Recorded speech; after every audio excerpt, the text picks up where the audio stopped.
கட்சி ஆரம்பிச்ச நாள் ஆக்டருக்கெல்லாம் கூட்டம் வராதுன்னு சொன்னாங்க. கட்சி ஆரம்பிச்ச 100வது நாள் கூட்டம் வரும், ஆனா அதெல்லாம் ஓட்டா மாறாது அப்படின்னு விமர்சிச்சாங்க. 200வது நாள் 234 தொகுதிகளையுமே கேண்டிடேட் கூட இவர்கிட்ட ஆள் இல்லை அப்படின்னு சொன்னாங்க. டே 300ல் ஒரு சீட்டு வேணா வாங்குவாரு அப்படின்னு சிரிச்சு ஏளனம் பண்ணாங்க.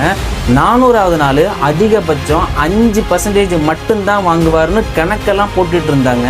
ஆனா இன்னைக்கு வரலாறே திரும்பி பார்க்குற அளவுக்கு he is one who going to decide this election அப்படின்னு மொத்த தமிழக அரசையுமே தன் பக்கம் திருப்பி பார்க்க வச்சிருக்கிறாரு நம்ம தளபதி விஜய்ங்க. நம்ம டிவிக்கு ஆட்சி அமைஞ்சா அது என்ன அமைஞ்சா அமைக்கிறோம். வெல்கம் டு வாழ்க்கை வைப்ஸ்.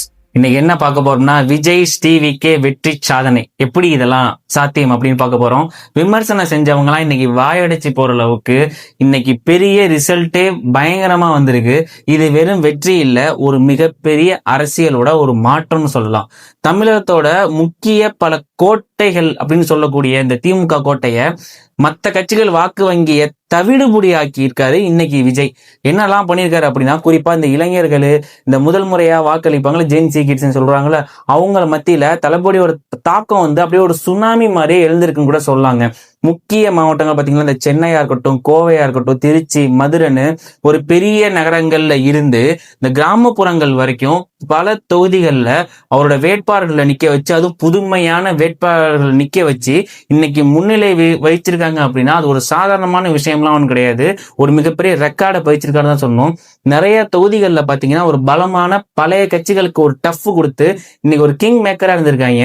பார்த்தீங்கன்னா முன்னாடிலாம் பார்த்தீங்கன்னா இந்த திமுகவுடைய கோட்டை அப்படின்னு சொல்லிட்டு ஒரு அமைச்சர்கள்லாம் இருப்பாங்க. ஆனா இந்த எந்த அமைச்சருமே இந்த வாட்டி பவர்லாம் செல்லுபடி ஆகல. மொத்த கோட்டையுமே தகர்த்து எறிஞ்சிருக்காருங்க இந்த வாட்டி.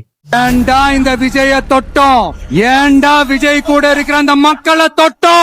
எல்லா ஊர்லயுமே ஒரு பயங்கர செலிப்ரேஷனாவே இருக்கு. அப்படியே வெட்டி பட்டாசுமா போட்டு வெட்டிச்சு பயங்கரமா கொண்டாடிக்கிட்டு இருக்காங்க. அப்படியே கொடியெல்லாம் பிடிச்சி ஆட்டிக்கிட்டு பயங்கரமா இருக்கு செலிப்ரேஷன். ஸோ யாருக்கும் இடையூறு இல்லாம பாத்துக்கோங்க. இன்னொன்னு என்னன்னா, விஜய் அப்படியே நீலாங்கரை வீட்டுல உள்ள அவங்க அப்பா அம்மாட்ட ஒரு ஆசீர்வாதம் வாங்கிட்டு வருவோம் அப்படின்னு போயிட்டு அப்புறம் இந்த தொண்டர்கள்லாம் வாசல்ல அவ்வளவு பேர் குமிஞ்சு இருக்கிறாங்க. அவங்க எல்லாருக்குமே ஒரு ஹாய் சொல்லிட்டு அப்படியே இந்த நேரத்தை முடிச்சாரு. ஆள் அழகா சிரிச்சுக்கிட்டு அப்படியே மாசா கண்ணாடி எல்லாம் போட்டுட்டு எல்லாருக்கும் ஒரு ஹாய் சொல்லிட்டு அப்படியே நவுறாருங்க.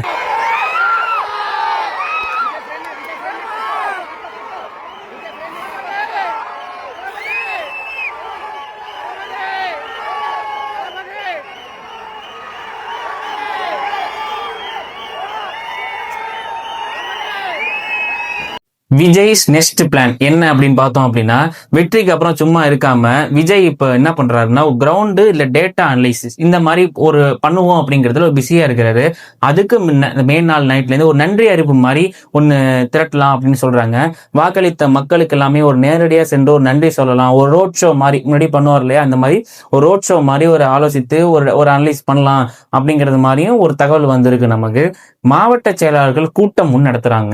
இதுல பாத்தீங்கன்னா இந்த தொகுதி வாரியா பெறப்பட்ட வாக்குகளே ஒரு தொகுதியிலையும் அதுல எந்த இடத்துல நம்ம பலவீனமா இருக்காங்க, எந்த இடத்துல பலமா இருக்காங்க அப்படிங்கிறத அந்த ஒரு மாவட்ட செயலாளர்கள்லாம் அவங்களை கூப்பிட்டு ஒரு ரிப்போர்ட் மாதிரி ஒண்ணு நிர்வாகிகள்கிட்ட தொடர்பு கொண்டு ஒரு ஆலோசனைல இருக்கிறாங்க. இப்படிங்கிற மாதிரி ஒரு அனலைசிஸ் எல்லாம் நமக்கு கிடைச்சிருக்கு. ஸோ தாவேக்காவோட நெக்ஸ்ட் மூவ் என்ன அப்படிங்கிறத நீங்க கணிச்சிங்கனாலும் நீங்க சொல்லலாம் கமெண்ட்ல. ஃபைனலா சொல்லணும்னா, விமர்சிச்சவங்க இன்னைக்கு ஒரு பெரிய ஆச்சரியத்துல உறைஞ்சுதான் போயிருக்காங்க. தளபதியோட இந்த அசுர வேட்டை, இந்த சுனாமி பத்தி நீங்க என்ன நினைக்கிறீங்க அப்படிங்கிறத கமெண்ட்ஸ்ல சொல்லுங்க. உங்க தொகுதியில தளபதிக்கு கிடைச்ச வரவேற்பு எப்படி இருக்கு, உங்க தொகுதியில ஜெயிச்சாரா அப்படிங்கிறதையும் சொல்லுங்க. ஸோ இன்னொரு நல்ல வீடியோல பார்ப்போம். Thank you all. சப்ஸ்கிரைப் பண்ண மறந்துடாதீங்க. தொடர்ந்து நல்ல கண்டென்ட்டா கொடுத்துக்கிட்டே இருப்போம். So thank you all.